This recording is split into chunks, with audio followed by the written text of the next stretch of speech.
هو انا ينفع ادير مديري؟ ينفع. انت بتتكلم جد؟ يعني المدير اللي عنده كل السلطات والقرارات انا اديره؟ ايوه. معلش، هو محمد ليه بيكلمني بالطريقه دي كأنه هو مديري؟ عشان هو بقى مديرك فعلا. ما انا رقيته امبارح.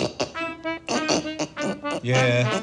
لانه في الاخر مديرك، والعلاقه اللي بينكم من طرفين هو الطرف الاقوى اللي فيها. كلنا اكيد مقتنعين ان مديرك بيمثل الجزء الاهم من شغلك، وهو اللي ممكن يحببك في الشغل، وهو اللي ممكن يخليك تغير الكارير كله. وعشان كده لازم اظبط علاقتي بمديري. في مرحلتين بتمر فيهم بعلاقتك بمديرك. المرحله الاولى مرحله جس النبض، دي اهم مرحله لانها بتحدد علاقتك بيه. لازم الاول تفهم مديرك، ولو فهمته خلاص هتظبط معاه. طب افهم مديري ازاي؟ الفيدباك، اجمع اكبر معلومات عنه من اللي اتعاملوا معاه قبل كده. اوبزيرف، راقب تصرفاته كويس معاك ومع زمايلك، وشوف ردود فعله ايه، اكتر حاجه بتبسطه واكتر حاجه بتضايقه. افهم اهدافه كويس وترتيب اولوياته. هتلاقي في مديرين دايركت تو ذا بوينت، واضح، واللي مش واضح هتعرف اهدافه من الكلمات اللي بتتكرر كتير. المرحله الثانيه، اعرف نوع مديرك وحدد الطريقه الامثل للتعامل معاه بناء على نوعه. طب اتعامل معاه ازاي؟ بص بقى يا سيدي، في قواعد عامه مع اي مدير لازم تتبعها، وعلى حسب نوع كل مدير هتزود عليه الطريقه المناسبه، وده هنتكلم فيه مع بعض.